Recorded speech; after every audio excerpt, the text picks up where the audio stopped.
Most people believe financial freedom is meant for someone else, someone smarter, richer, or luckier. I've spent my lifetime watching money move, and I can tell you this. The average person has a better chance at financial freedom than they realize. The problem isn't opportunity. The problem is behavior. Today, I want to show you what actually works and what quietly keeps people stuck. Let me begin by clearing up a misunderstanding. Financial freedom is not reserved for geniuses, insiders, or people born into wealth. I've met plenty of very smart people who never achieved it, and plenty of very ordinary people who did. The difference was never IQ. It was behavior. Most people want financial freedom, but very few are willing to adopt the habits that quietly create over time. They look for shortcuts, excitement, or quick wins.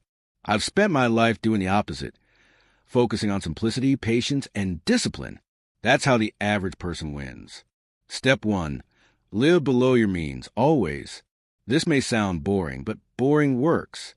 If you spend everything you earn, you will never be free. It doesn't matter how much you make. I've seen people earning modest incomes build real wealth, and people earning fortunes remain financially stressed.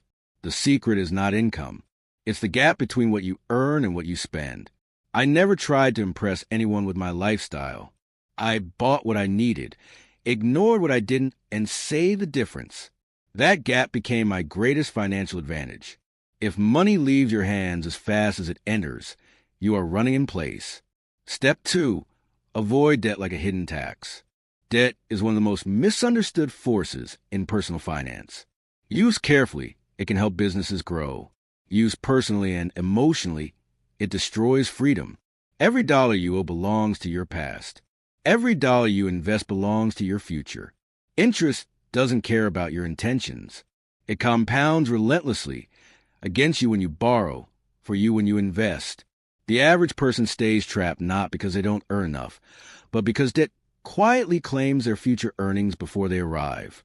Financial freedom requires breathing room. Debt removes that oxygen. Step 3. Turn yourself into an investor. I didn't start wealthy. I started early, and I stayed consistent. The average person doesn't need complex strategies, secret signals, or constant trading. What they need is exposure to productive assets over long periods of time. Businesses create value. Ownership captures that value. By owning a small piece of great businesses, directly or through simple, low-cost investments, you let growth, innovation, and time work on your behalf. You don't need to predict the future. You just need to participate in it patiently. Step 4. Let compounding do the heavy lifting. Compounding is the most powerful financial force I've ever witnessed, and the most underestimated. Most people understand it too late. Compounding rewards patience more than brilliance. It favors those who stay invested, reinvest earnings, and resist the urge to interfere. You don't speed it up by checking it daily. You slow it down by interrupting it. The average person achieves freedom not by making brilliant moves, but by avoiding destructive ones and letting time accumulate small advantages into massive results. Step 5. Increase your value, not just your income.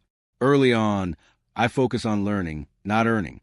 The best investment you can make is in yourself, your skills, your judgment, and your ability to think independently. Money flows toward usefulness. If you can solve problems, make sound decisions, and remain calm when others panic, you increase your earning power for life.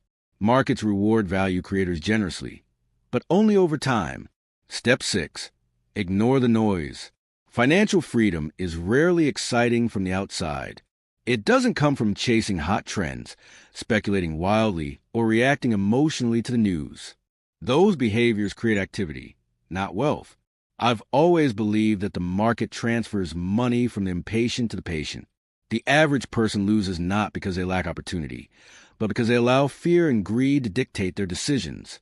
If you can remain rational while others are emotional, you already have an edge. Step 7. Time is the ultimate advantage. If you want to know my greatest advantage, it wasn't money, it was time. Time allows mistakes to heal, investments to grow, and lessons to compound. The earlier you start, even with small amounts, the more forgiving the journey becomes. Waiting for the perfect moment is one of the most expensive mistakes you can make. You don't need to be perfect early. You just need to be early enough. What financial freedom really means. Financial freedom is not about luxury. It's about control. Control over your time. Control over your choices. Control over how you respond to life's uncertainty. It means your survival does not depend on the next paycheck. It means setbacks don't destroy you. It means opportunities can be chosen, not chased.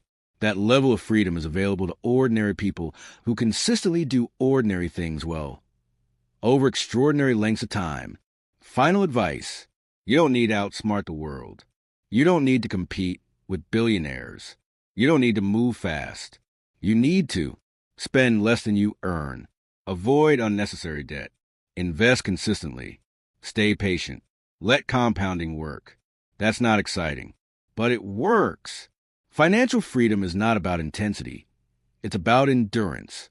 Do the simple things long enough, and eventually they become powerful. That's how the average person wins. If this helped you think differently about money, time, and freedom, subscribe and stay with us. I share ideas like this to help ordinary people make extraordinary financial decisions, slowly, calmly, and intelligently. Remember, you don't need to be brilliant to build wealth. You only need patience, discipline, and the willingness to start.